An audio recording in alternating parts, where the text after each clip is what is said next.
할렐루야. 오늘 저희들 함께 읽으신 로마서 9장 30절에서 33절의 말씀으로 로마서 강의 76번째 시간, 이스라엘이 실패한 이유는 이라는 제목을 가지고 오늘 함께 은혜를 나누도록 하겠습니다. 성공하는 데도 이유가 있고 실패하는 데도 이유가 있습니다. 그래서 우리는 언제나 모든 것에 그 성패에 대해서 이유를 아주 세세하게 상세하게 잘 분석합니다. 성패의 요인을 잘 분석하면 소중하고 의미 있는 배움을 얻을 수 있기 때문입니다. 오늘 제목이 이스라엘의 실패의 이유는 이라는 제목이죠. 오늘 이스라엘의 실패의 이유도 우리가 잘 분석하면 하나님께서 우리에게 주시고자 하는 메시지도 들을 수 있을 뿐만 아니라 실패한 이스라엘도 다시 회복되어질 수 있는 길이 열릴 수 있는 은총을 입게 되어집니다. 실패하면서도 왜 실패했는지 알지 못하면 미래가 없죠. 어리석은 자는 실패를 우연이나 운으로 취급합니다. 하지만 지혜로운 자는 그것이 단순하게 우연이나 운으로 생각하지 않고 그 원인을 하나하나 돌아봅니다. 그리고 또 실패할 수 있겠지만 그럼에도 불구하고 살아가면서 실패를 최소화하는 그런 지혜의 길을 걷게 되어집니다. 실패의 원인을 분석하는 것은 참 아픈 일입니다. 하지만 아프더라도 실패의 원인을 분석해야 우리는 그 실패를 통해서 귀한 배움을 얻을 수 있게 되어집니다. 오늘 우리가 읽은 로마서 9장 30절에서 33절, 사도 바울이 전하는 이스라엘이 실패한 이유, 그 분석을 담은 그런 구절입니다. 뭐에 대해서 실패했느냐? 의에 대해서 실패했다. 의에 이르는 것에 대해서 실패했다. 왜 이스라엘은 실패했는가에 대한 바울의 분석을 적어놓은 구절이에요. 참 우리가 살면서 어떤 것은 성공하고 어떤 것은 실패하고 여러 개 있을 수 있죠. 세상에서 아무리 성공해도 때에 따라서는 자식 농사 내 맘대로 안 됩니다. 이런 분들도 있고, 또 세상에서 성공했지만 가정은 별로입니다. 이런 분들도 계시고, 아무리 똑똑해도 또 때에 따라서는 건강 관리에 실패한 사람들도 있고, 또 대인 관계에 실패한 사람들도 있고, 여러 가지 있지요. 근데 우리가 다 실패할 수 있어요. 부자 되지 못하는 것에 대해서도 그럴 수 있어요. 하지만 인생에 있어서 의에 이르지 못하는 실패는 있어서는 안 되는 겁니다. 그건 최악이에요. 실패해서 안 되는 것들이 있어요.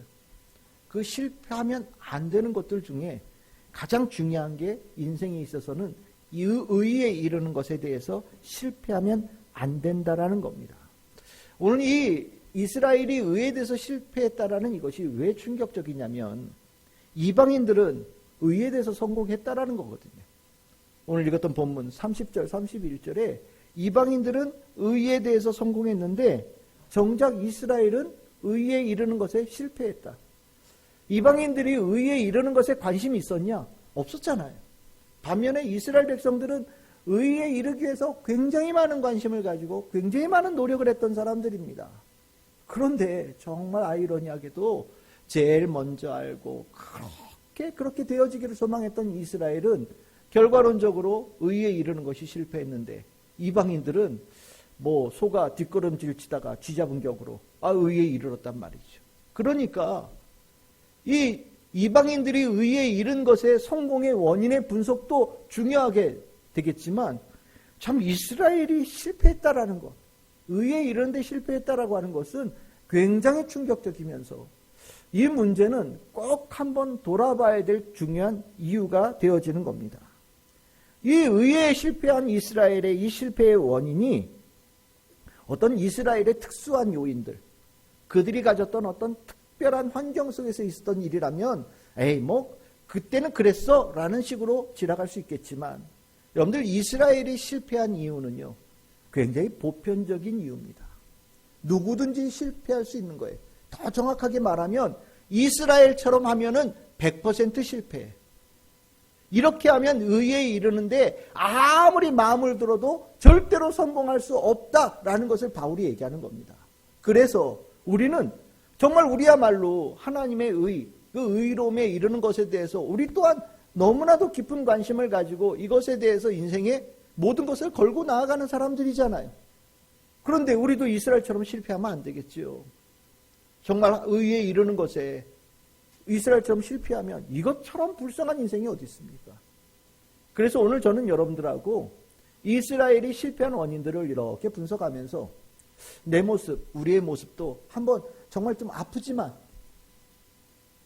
내 모습도 이스라엘의 이 유대인들이 가졌던 모습과 유사한 부분이 있지만 아프지만 그 분석을 하나하나 이렇게 보면서 반면 교사 삼아서 우리는 실패하지 않고 의에 이르는 성공한 자가 되어지기를 바라는 마음으로 오늘 이스라엘은 의에 이르는데 왜 실패했는가? 그 이유는 무엇인가를 오늘 살펴보려고 합니다. 오늘 이 30절 33절에 바울은 제가 볼 때 세 가지 정도의 원인을 얘기를 해요. 첫 번째가 뭐냐? 여러분들 기억하시길 바랍니다. 이스라엘이 의에 대해서 실패한 이유는 그 의가 무엇인지에 대해서 잘못 알고 있었기 때문입니다. 그 의가 무엇인지를 바르게 알아야 의에 이를 수 있지요. 여러분들 의가 뭐라고 생각하십니까? 그 의라고 하는 것이 하나님에게 대한 의와 우리에 대한 의가 다른데 우리의 입장에서 의는요 하나님과의 바른 관계가 의예요. 꼭 기억하셔야 됩니다. 하나님과의 바른 관계가 의다. 여러분들 오늘 읽었던 본문 로마서 9장 30절에서 31절에 보시면 바울이 유독해서 의라는 단어를 계속해서 반복해 쓰거든요. 의 이렇게 표현하는데 이 의가 뭐냐면 헬라어로는 디카이오시네라고 하는 단어예요. 어려운 단어죠. 근데 이 단어가 히브리어에는 이 의로운이라는 단어가 유명한 단어예요. 제데크라고 하는 단어입니다. 굉장히 많이 쓰이거든요. 히브리어에서 제데크라고 하는 단어를 번역할 때 이 단어를 쓰는데 이 제데크라고 하는 단어를 하나님께 쓸 때 의로움을 하나님께 쓸 때는 어떻게 되어지냐면 하나님의 근원적인 성품을 얘기할 때 이 단어를 써요. 하나님 어떤 분이시냐? 의로운 하나님이시다. 이게 성품이에요. 그 의롭다라는 것은 절대적인 의로움이에요. 옳고 그름에 대한 기준을 완전히 하나님이 독점하고 있다고 생각하시면 됩니다. 하나님이 옳다고 하면 옳은 거예요. 하나님께서 그러다고 하면 그런 거예요. 엿잔수 맘대로 아니에요. 그런 차원이 아니에요. 하나님이 옳다고 하는 것은요 누구도 거기에 대해서 이의를 제기할 수 없을 만큼 완전한 판결이에요. 하나님께서 그러다라고 하는 것은 거기에 대해서 누구도 이의를 제기할 수 없을 만큼 확실한 판결이에요. 그래서 하나님은 의로운 분이시고 그 의로움은 절대적인 의로움입니다. 그래서 이 의로움이 우리는 인간들에게도 의로움을 이렇게 요구할 때 있잖아요. 뭐 예를 들어서 우리 판사들, 요즘 우리나라 판사들 얘기 많죠. 판사는 실은 공정한 사람이어야 되거든요. 근데 우리는 그 판사들 보면서 공정하지 않은 것 같은데 이런 생각 들잖아요. 공정해야 될 사람이 공정하지 않으면 갑자기 별 볼 일 없는 천한 것처럼 확 격화시켜버리는 그런 느낌이 나잖아요. 근데 하나님의 의로움은 달라요. 의로움이 흔들리질 않아요. 변하질 않아요. 그래서 그 의로움 앞에서 우리는 뭘 느끼냐면 우리와 다르다. 이런 걸 느껴요. 그걸 다르다라는 거를 거룩함이라고 표현합니다. 나와 다르다. 정말 다르신 분이구나. 하나님의 옳다라고 하는 이 부분은 정말 특별한 거구나 라는 것을 느낄 때 이것에 대한 특별함을 거룩함이라고 하는 하나님만의 그 모습의 가장 높은 단어로 이것을 함께 묶을 정도로 이 의로움은 하나님께는 절대적인 하나님의 품성입니다. 이 의가 사람에게 적용되어질 때가 있어요. 그 의가 인간에게 적용되어질 때가 있습니다. 그러면 그 의로움은 어떻게 표현되어지느냐? 의로운 백성이 되는 거예요. 잘 기억하십시오. 인간에게는 의로움이 내 안에 아무리 뒤져봐야 나오질 않아요.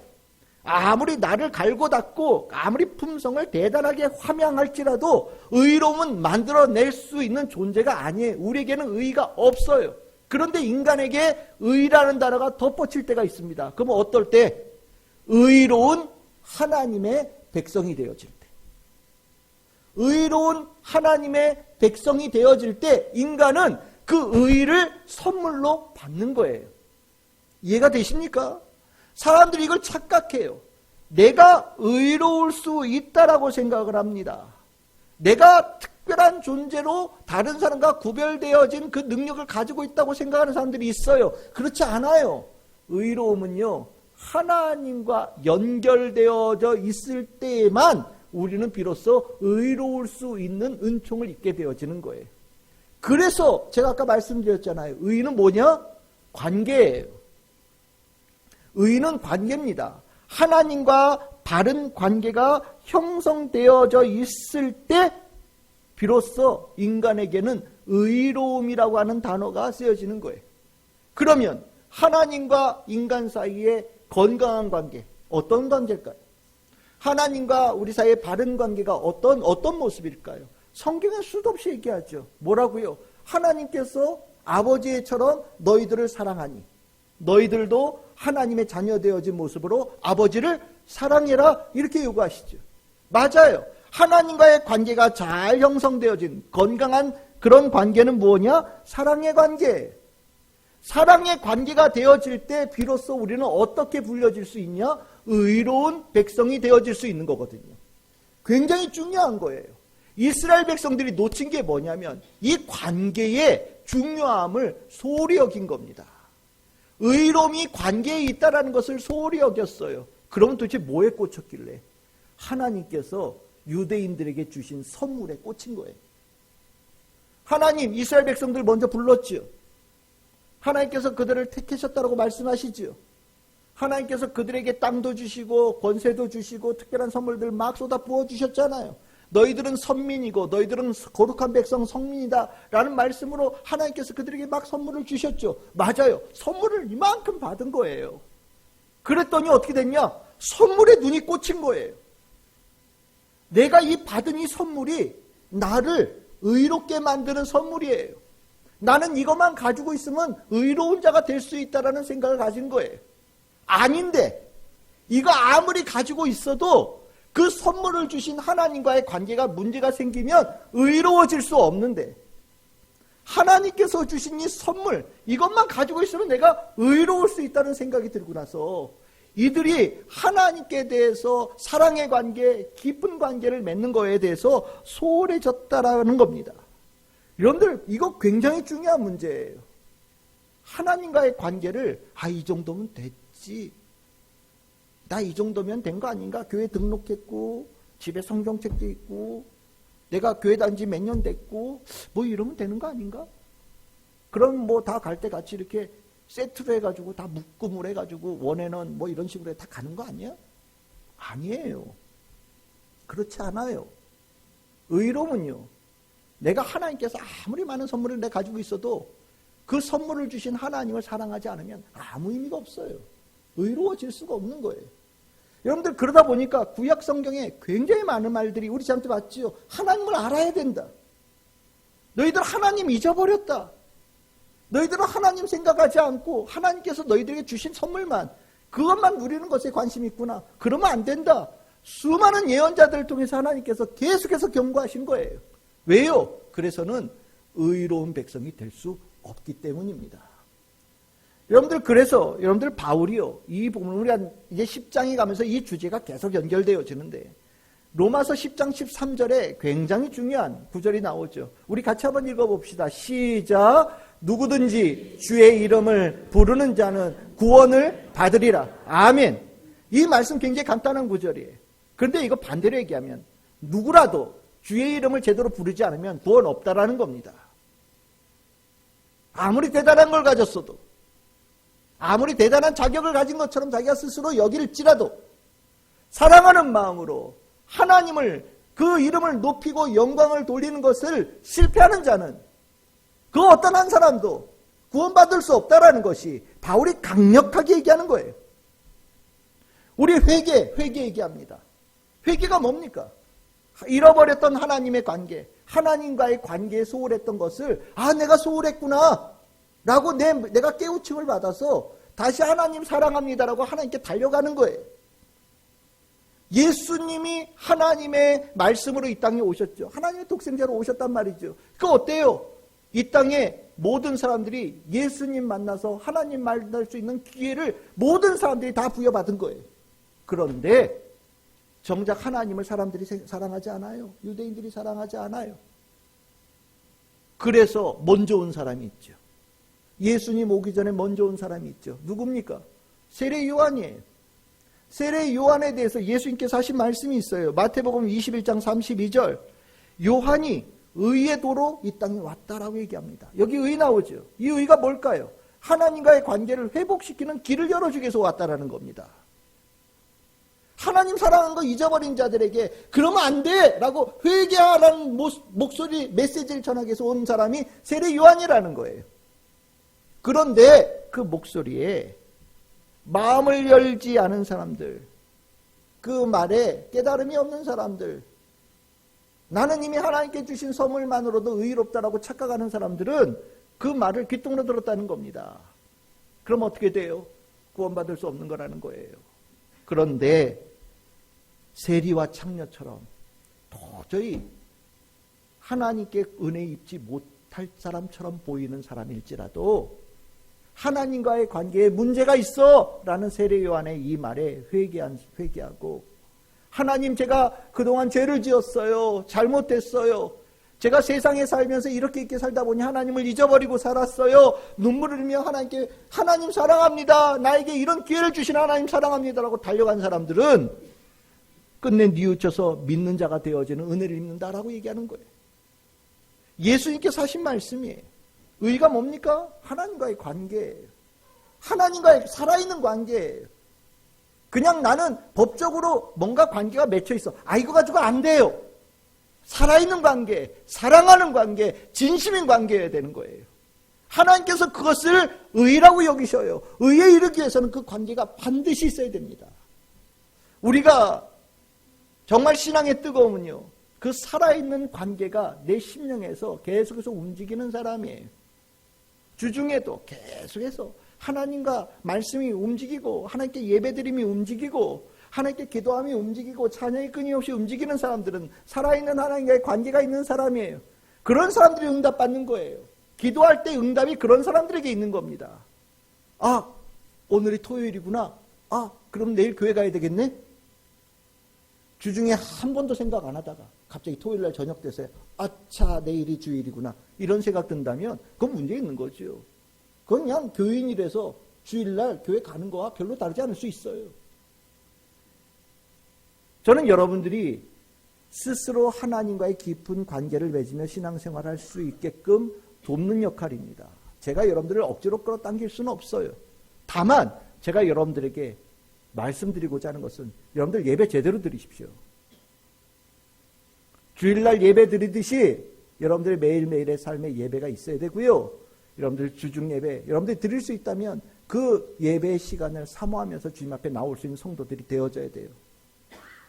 그게 의로움에 이를 수 있는 하나님과의 바른 관계가 살아있는 성도의 마땅한 모습입니다. 유대인들은 그게 실패한 사람들이에요. 그래서 그들은 의에 이르는 데 실패한 자들이다라고 얘기하는 겁니다. 우리를 돌아보면서 혹시 내 속에도 그런 모습이 있지 않은지 돌아보는 우리 성도들 되기를 바랍니다. 두 번째입니다. 두 번째, 왜 이스라엘이 실패했는가? 그들이 의에 대해 실패한 것은 하나님과의 올바른 관계에 이르는 방법이 잘못되었기 때문입니다. 여러분들 이 부분에 대해서는 여러분들 많이 들었을 거예요. 로마서 9장 32절에 바울은 이렇게 얘기합니다. 그들이 믿음을 의지하지 않고 행위를 의지하였다. 이렇게 얘기를 합니다. 하나님과의 그 의로운 올바른 관계를 맺기 위해서 사용하는 방법이 두 가지가 있을 수 있어요. 하나는 위로부터 시작되어서 나에게 내려오는 방법이고 하나는 아래서부터 올라가는 방법이에요. 위에서부터 내려오는 방법을 믿음에 의한 방법이라고 얘기를 하고 있고 아래서부터 올라가는 것을 행위에서 올라가는 방법이라고 얘기하는 겁니다. 물론 우리는 둘 다 가능하지 않겠어? 라고 생각할지 몰라요. 그런데 중요한 건 결과죠. 아래서부터 올라가는 방법으로는 의에 이르는 길에 100% 실패한다라는 것이 바울의 얘기고 성경에서 우리에게 가르쳐주는 말씀입니다. 여러분들 이 부분에 대해서는 여러분들이 이미 많이 설교를 다른 곳에서 들었었기 때문에 잘 아실 거라는 생각이 듭니다. 여기 행위라고 얘기하는데 이 행위가 뭡니까? 이 안에는 앞에 숨겨진 단어가 있어요. 그게 뭐냐면 율법의 행위라는 거예요. 이 행위라는 단어 앞에는 율법의 행위라는 그 단어가 숨겨져 있습니다. 여러분들 유대인들은요, 자신들 잘 알아요. 얼마나 하나님께 복받은 사람인지 잘 압니다. 그래서 의에 대해서 갈망하고 또 그 의에 대한 갈망을 모세에게 주신 그 율법을 지키는 것에 아주 목숨 걸고 지킴을 통해서 의에 이르기를 굉장히 열심히 했던 사람들이에요. 잘못됐나요? 아니요. 그것도 못하는 사람들이 얼마나 많은데요. 훌륭하죠. 훌륭한데 문제는 뭐냐? 이것이 의에 대한 굉장한 열망을 가졌는데 결정적인 변수, 문제가 있는 부분이 있다라는 거예요. 그게 뭐냐면 율법에 대한 얘기를 할 때, 의에 이르는 이 문제를 얘기를 할 때, 이 의가 실은 우리가 생각하는 그 의의 단계는 하나님께서 주신 선물, 이 모든 것이 하나님께서 주관하시는 것이라는 것에 대해서 먼저나 머릿속에 확실하게 머리에 염두를 두고 살아야 됩니다. 처음부터 끝이 다 하나님께서 주신 거예요. 여기에 우리가 뭘 하고 우리가 뭔가 공로를 세우고 뭔가 특별하게 뭘 하는 거 없어요. 여러분들 우리 믿음이라고 얘기를 하잖아요. 믿음이 뭐냐? 여러분들 믿음이 뭐라고 생각하십니까? 믿음 굉장히 폭넓지만 오늘 얘기한 건 그 중에 일부니까 여러분들 머릿속에 꼭 기억하시기를 바랍니다. 여러분들 믿음이라고 하는 건 뭐냐면 믿음은 원래 누가 가지고 계신 거냐면 하나님이 가지고 계신 거예요. 그래서 하나님의 그 믿음을 우리는 하나님의 믿음이라고 표현하지 않고 신실하신 하나님이라고 표현해요. 하나님 신실하시다라는 거예요. 하나님은 내가 신실한 존재다라는 것을 사람들이 알기를 원하셨어요. 하나님께서 그 신실한 하나님, 얼마나 한결같고 변함이 없고 주께서 주신 그 말씀이 반드시 뜻이 이루어진다는 것을 인간들이 알고 하나님께 환호하면서 하나님께 막 달려오기를 하나님께서 원하셨거든요. 그래서 하나님은 신실하심을 알게 하고 신실하심을 믿게 하는데 최선을 다하셨어요. 그 중에 하나가 뭐냐? 약속하신 것을 성취하는 거예요. 봐라, 내가 너희에게 말했지, 약속했지, 어떻게 됐냐? 이루어지지 않았냐? 그러면 나는 어떤 존재? 신실하신 하나님. 하나님은 신실하셔요. 이렇게 고백하기를 원한다라는 거예요. 그게 뭐냐? 그게 믿음이에요. 잘 생각해 보세요. 예수님 신실함의 끝장이죠. 사람들은 메시아를 보내준다고 한 게 몇백 년 전이에요. 잊어버린 사람도 있어요. 근데 하나님은요, 만세 전부터 모든 인류를 구원하기를 계획 잡으셨어요. 그리고 몇백 년 전에 하나님께서 메시아를 반드시 보내주시겠다 약속하셨어요. 사람들은 다 잊어버렸는데 하나님은 하나님의 독생자 외아들 예수를 이 땅에 보내주셨단 말이죠. 그거를 알게 됐어요. 알게 되면서 뭐라는 거예요? 정말 하나님께서 우리를 구원하기를 원하시는구나. 구원하신다라는 그 약속을 지키시는 분이시구나. 하나님은 신실하신 분이시구나. 라는 것을 내가 고백하는 거예요. 그게 믿음이란 말이죠. 그래서 우리가 믿음이라고 표현할 때 그 믿음은 하나님의 신실하심을 인정하는 거예요. 그 인정하는 그것에 하나님께서는 너무 기쁜 거죠. 쟤네들이 내가 신실하기를 아는 걸 원했는데 그걸 고백하네. 그러니까 어떻게 됩니까? 하나님께서 건강한 관계를 연결해 주시면서 우리가 의로운 백성이 되어질 수 있는 은총을 입는 거예요. 그런데 행위는 뭐냐? 율법의 행위는 뭐냐? 하나님의 신실하심이 아니라 내가 하나님께서 하나님의 의의를 추구하는 자들에게 복 주신다는 건 내가 알겠는데 모든 것은 다 괜찮은데요. 그 중간에 일부가 문제가 있는 거예요. 뭐냐? 내가 지키는 거예요. 내가 열심히 지켜야지. 하나님께서 주신다고 하셨으니까 그 약속을 내가 열심히 지켜야지. 목숨 걸고 지키는 거예요. 힘들어도 이를 꽉 깨물고 최선을 다해 시키는 거예요. 중간에 막 지키던 사람이 툭툭툭 나가 떨어져요. 그럴 때 더 기뻐요. 나는 끝까지 버텼네. 나는 특별한 사람이야. 나는 지켜냈어. 이겼어. 하면서 막 더 기뻐합니다. 그 마음, 내가 이 일을 통해서 뭐가 남느냐? 내가 얼마나 특별한 사람인지. 내가 가지고 있는 이 굳건함, 이 신뢰가 얼마나 강한지를 보여주는 계기로 삼는 거예요. 그래서 나는 누가 뭐래도 하나님께서 인정할 수밖에 없는 사람이야. 난 누가 뭐래도 하나님께서 특별하게 선정할 수밖에 없는 사람이야 라는 것을 드러내기를 기뻐하는 거죠. 이게 율법의 행위예요. 율법의 행위는 결국에 누가 남을까요? 아까 말씀드렸잖아요. 처음부터 끝까지 누구만 있어야 되는 거예요? 하나님만 있어야 돼요. 나를 구원하겠다고 계획하신 분도 하나님이시고, 나를 구원하기 위해서 모든 것을 쏟아 부으신 분도 하나님이시고, 모자란 것을 다 채우신 분도 하나님이시고, 모든 것을 다 이루시면 하나님께 영광이 되어져야 되는데, 유대인들도 그것을 하는 가운데 일부가 내가 들어간 거예요. 그런데 내가 잘 지켰어. 내가 열심히 했어. 다른 사람들 다 나가 떨어질 때 나는 했어. 나 이 꽉 깨물고 했잖아. 그걸 해냈잖아. 뿌듯한 걸. 이런 마음이 들 때 결국에 하나님으로 모든 것이 채워져야 되는 자리에 내가 채워지는 자리가 일부가 생겼다라는 거죠. 일부인데 뭐 어때? 우리는 그렇게 생각할 수 있어요. 다 그런 거 아니야? 일부인데 뭐 어때? 그런데 이게 누룩 같아요. 일부였는데요. 내가 한 게 점점 늘어나요.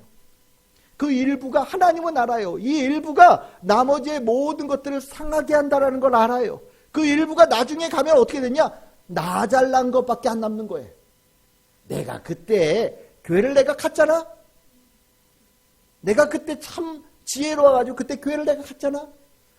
근데 딱 보니까 그 교회가 괜찮더라고. 내가 그래서 그 교회에 딱 등록을 했잖아. 목사님 설교 딱 내가 딱 알아들었잖아. 그래가지고 내가 그거를 딱 등록을 해가지고 교회를 딱 다녔잖아. 내가 하나님 하신 말씀대로 뭐가 중요한지 딱 캐치했잖아. 그래 내가 그 부분을 집중적으로 했잖아. 결국에 가다 보면 나만 남는 거예요. 하나님은 다 사라져요. 그렇죠? 구원의 하나님의 은총은 알아요. 그런데 내가 조그만하게 들어갔는데 조금 있다 보면 내가 모든 것을 다 덮어서 이렇게 잘 가다 보면 하나님 없어도 나는 능히 구원받을 수 있는 정도 아닌가? 이 정도면 구원해 줘야 되는 거 아니야? 라는 생각을 갖게끔 만드는 일이 일어난다라는 거예요. 그게 누구에게 일어났냐? 바로 유대인들에게 나타났던 문제예요. 일주일에 며칠씩 금식해요. 11조 꼭 드려요. 태어나자마자 8일 만에 할례 꼭 받아요. 다른 사람들은 안 그러는데 안식일 꼭 지킵니다. 먹는 거? 목숨 걸고 지켜요. 뭐는 먹으면 안 되고, 뭐는 어떻게 먹어야 되고, 누구랑 먹어야 되고, 누구랑은 먹으면 안 되고, 아주 목숨 걸고 지킵니다. 여러분들 유대인들은 이방인들하고 밥 안 먹어요. 유대인들은 유대인들끼리 밥 나눠서 먹습니다. 이방인들하고 밥 먹으면 난리 나는 거예요. 그래서 사도행전에 베드로가 딴 사람의 애랑 밥 먹었다고 난리 나는 거예요. 어떻게 이방인하고 밥을 먹어? 목숨 걸고 지키죠. 근데 결국 이게 내가 남게 되더라. 여러분들 성경에서 바울이 로마서에서 앞에 했던 얘기 우리 다시 한번 떠올려야 돼요. 율법의 행위가 중요하지 않더라. 하나님께서 신실하심을 믿는 자가 복받는 자가 되어지더라. 그 대표적인 인물이 누구더라? 아브라함이더라. 아브라함을 보거라. 모세의 율법 이전에 살았던 사람인데 율법을 지키려고 하는 노력이 없었음에도 불구하고 하나님께서는 그에게 최고의 축복을 내리셨더라. 우리 한번 돌아볼까요? 로마서 4장 9절. 이 복이 할례자에게냐 무할례자에게느냐? 무할례자에게도 있었다. 누구? 아브라함에게. 그는 믿음으로 구원받았다. 믿음으로 축복받았다. 4장 13절. 아브라함이나 그 후손에게 세상의 상속자가 되리라고 하신 언약은 율법으로 말미암은 것이 아니라 오직 믿음의 의로 말미암은 것이다. 아브라함이 하나님 신실하심을 꽉 붙잡았잖아. 하나님의 신실하심을 믿은 사람이잖아. 하나님께서 그걸 기뻐하셨다니까. 로마서 4장 23절에서 24절.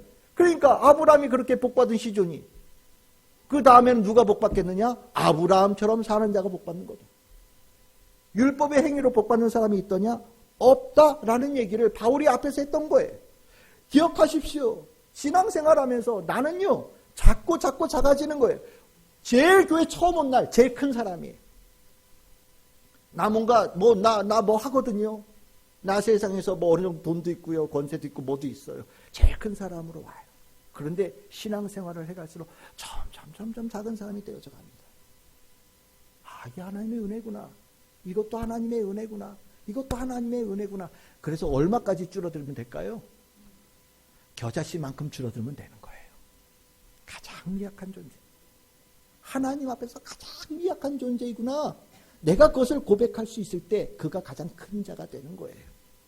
그 사람의 믿음의 고백에 역사가 일어나는 거고요. 그런 사람이 땅에 심겨져서 놀라운 열매를 맺는 자가 되어지는 거거든요. 그래서 작아져야 돼요. 하나님 앞에 큰 자로 있고 내 공로 내세울 수 있는 것이 나의 니은 자가 남아있다면 그 문제 있는 거예요. 우리에게는 나는 없어요. 하나님만 있는 거예요. 이스라엘이 왜 실패했느냐? 지들이 있어서, 내 공로가 있어서, 내 특별한 내 잘난 맛이 아직도 살아있어서, 제일 별 볼 일 없는 것들 하나님께서 은혜 주셔가지고 땅 줬더니 자기네들이 특별한 줄 알아. 제일 별 볼 일 없는 것들이죠. 그래서 실패했다. 바울이 자기 동족들에 대한 아주 신랄한 비판이거든요. 우리 별 볼 일 없는 사람이 하나님께 은혜 받아서 이 자리에 있는 거예요. 잊으면 안 됩니다. 내가 특별하다고 생각되어지는 순간 실패하는 자가 될 수 있는 큰 문이 열려있다는 것을 꼭 기억하시길 바랍니다. 세 번째입니다. 왜 이스라엘이 실패했느냐? 예수님을 걸림돌이나 부딪히는 돌로 여겼기 때문이다. 바울은 얘기합니다.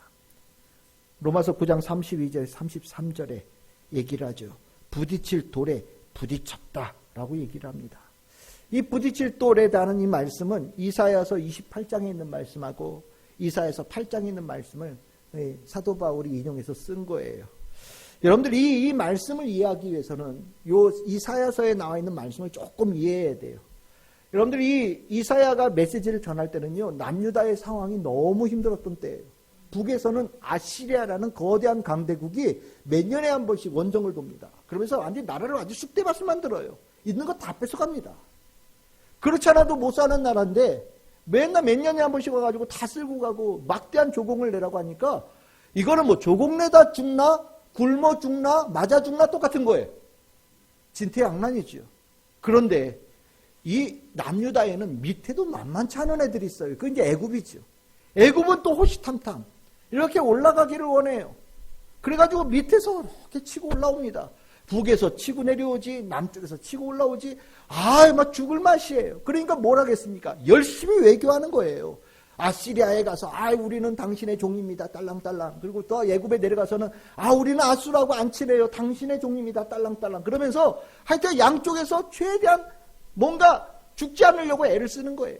여러분들 외교가 참 말이 외교지. 외교는요 상대방의 요구를 수용하는 겁니다. 하라는 대로 하는 거예요. 아수르에 가면 이거 하라고 그래요. 그럼 네 형님 그러고 오는 거예요. 애굽에 가면 또 이거 해. 그러면 네 형님 그러고 오는 거예요. 그런데 그러고 나서 보니까 어떻게 되느냐? 하나님 중심으로 세워진 하나님께서 다스리는 이 나라가 완전히 이방 나라하고 똑같은 모습으로 변질되어지는 거예요. 그래서 하나님께서 이사야 예언자를 보내신 거예요. 얘들아, 너희들이 지금 왜 고난을 당하는지 아니? 너희들이 고난을 당하는 거는 군대가 없어서가 아니야. 돈이 없어서가 아니야. 니들이 나를 잊어버려가지고 내가 나 다시 기억하라고 내가 내린 형벌이다. 그러면 이 어려운 상황에 뭘로 해결해야 되겠니? 옆 나라 가서 저 나라 가서 손 싹싹 빌고 하라는 대로 하겠다고 하는 게 답이 될 수가 없어. 나에게 와서 무릎 꿇어라. 나에게 와서 예배 드려라. 나의 신실한 백성으로 다시 돌아서거라. 라고 하나님께서 이사야 예언자를 통해서 말씀하신 거예요. 그런데 생각해보면 현실적인 사람은 그게 잘 안 맞는 것 같단 말이죠. 하나님께서 하신 말씀은 뭐 그럴 수 있다는 생각이 드는데 막상 자기 환경을 돌아보면 이 하나님 말씀대로 하면은 맞아 죽기 딱 십상인 것처럼 보이거든요. 이게 뭐냐? 하나님을 걸림돌로 여기는 거예요. 하나님 말씀대로 하면 안 될 것 같아. 하나님 말씀대로 하면 실패할 것 같아. 하나님 말씀대로 하면 되던 일도 실패할 것 같아. 그래서 하나님께서 하시는 말씀을 웬만하면 안 듣고 싶어. 하나님께서 하신 말씀을 웬만하면 지나가 버리고 싶어. 여러분들도 예배 드리면서 걸림돌, 예수님의 말씀, 하나님의 말씀 걸림돌 될 때 있잖아요. 그럼 어떻게 합니까? 예배 시간에 자죠. 내가 자고 말리라. 둘째, 그래도 가끔 들어오는 말씀이 자꾸 찔러. 어떻게 합니까? 교회를 안 와요. 성경 안 피고요. 기도 안 합니다. 왜요? 찔리니까. 걸림돌처럼 느껴지니까. 있어요. 이거를 우리는 속일 수 있다고 생각을 해요. 겉으로 내가 듣는 것처럼 보이잖아. 내가 예배 드리는 것처럼 보이잖아요. 사람들은 몰라요. 근데 하나님은요, 우리의 마음을 감찰하시는 분이시거든요. 하나님에 대해서, 예수님에 대해서 어떤 마음을 가지고 있는지를 보시는 분이시거든요. 그런데 하나님께서 갑자기 툭 튀는 게 있다는 게 그게 뭐냐면, 하나님, 예수님에 대해서 불편한 마음을 다 갖는 사람. 하나님께서는 그것을 감찰해 보시고요. 그런 자들은 하나님께서도 별로 이뻐하지 않으신다는 게 오늘 바울의 얘기예요. 유대인들은 하나님의 말씀을 안 들으려고 했어요. 어떻게 하냐고요? 예수님 말씀이 오셔서 뭘 얘기하셨어요? 예수님을 처음부터 미워한 게 아니에요. 예수님의 말씀이 대단한 말씀이라고 관심을 기울였어요. 그런데 예수님께서 하신 말씀이 꼭 자신들을 공격하는 것처럼 느껴지거든요.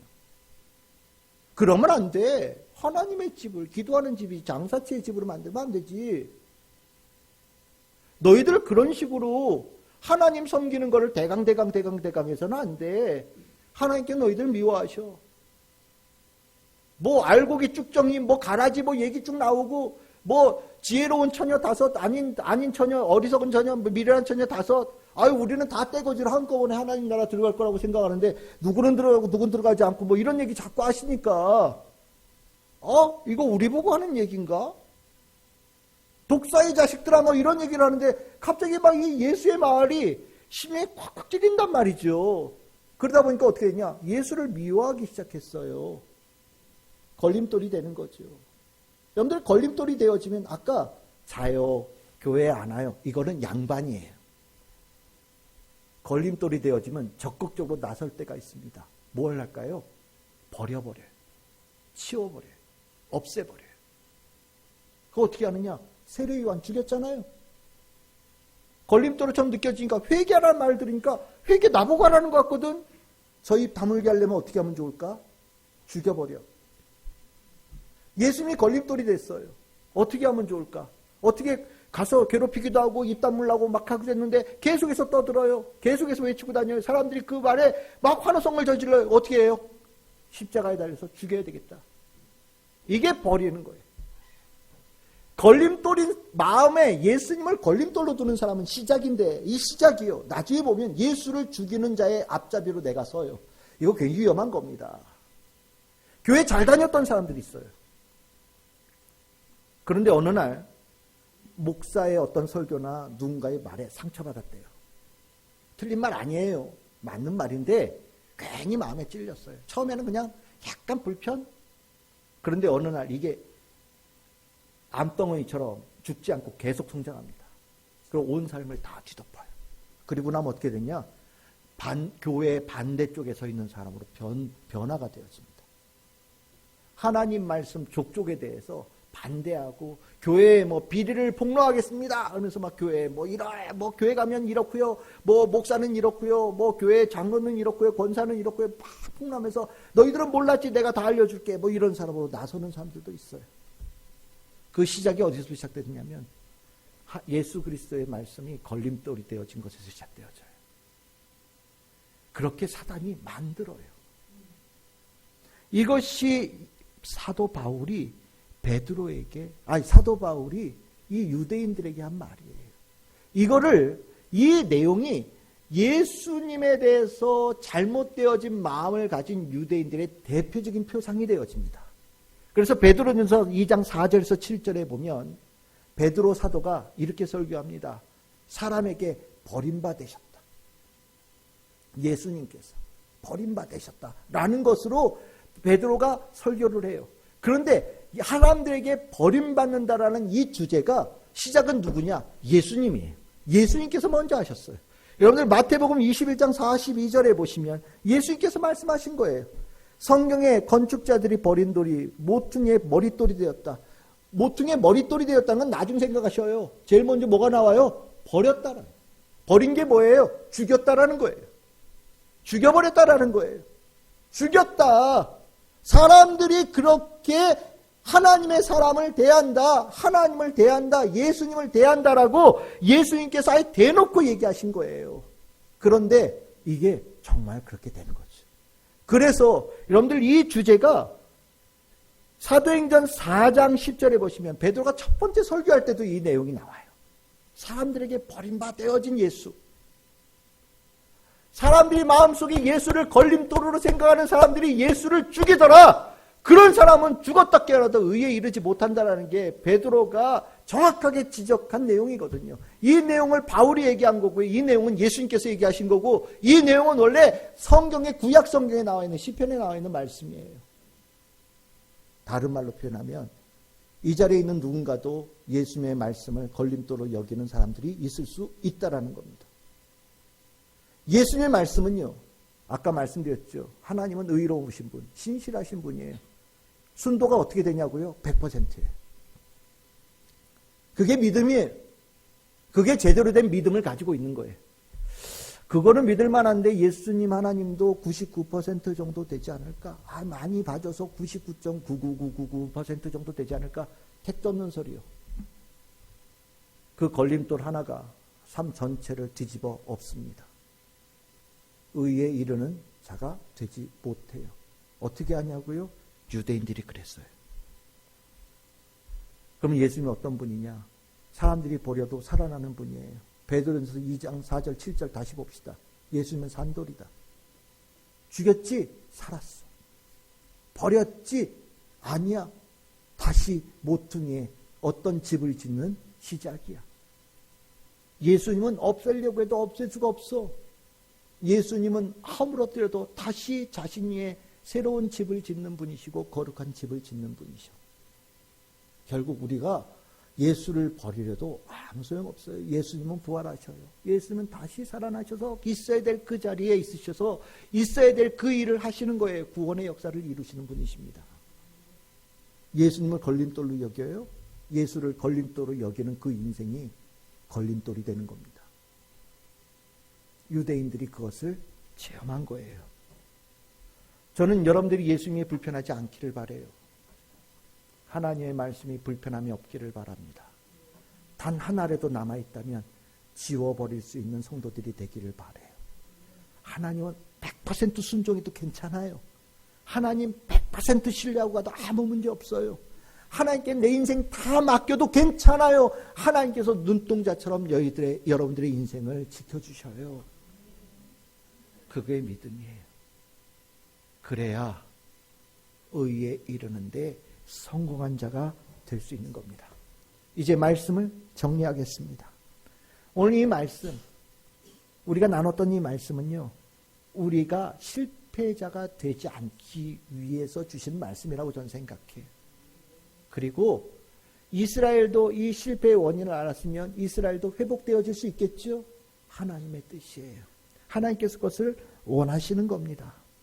여러분들, 우리가 실패의 원인을 알면 믿음의 그 소중함을 더 귀하게 여기게 되어집니다. 수많은 것에 문제가 있어도요, 하나님을 온전하게 믿는 이 믿음 하나가 우리를 의에 기르는 길의 성공자가 되게 하죠. 그래서 우리가 읽었던 본문 로마서 9장 33절 끝에 어떤 말씀을 인용하느냐? 이렇게 얘기합니다. 그를 믿는 자는, 누군가에겐 걸림돌처럼 여겨지는 그 돌, 그 예수를, 그를 믿는 자는 부끄러움을 당하지 아니할 것이다 라고 바울이 인용하면서 결국 모든 성패에 좌우되어지는 것은 믿음이다 라고 얘기하는 거예요. 온전한 믿음. 그 믿음이 하나님과의 관계를 돈독하게 하고, 그 믿음이 의에 이르는 올바른 방법을 선택하는 길로 우리를 인도하게 되어지고, 세상에서 가장 소중하신 그분을 걸림돌이 아니라 내 삶의 산돌, 내가 살아가는 삶의 기초, 반석으로 여기게 되어지는 축복이 되어진다. 믿음이 그 놀라운 역사를 이루어낸다라고 바울은 우리에게 가르쳐주는 겁니다. 오늘 이 시간 이스라엘의 실패를 교훈 삼아서 우리 참 즐거운 게 모든 성도들, 믿음에서 난 의로 말미암아 의로운 하나님의 자녀가 모두가 되어지는 축복을 풍성하게 누리시기를 주님의 이름으로 축복합니다.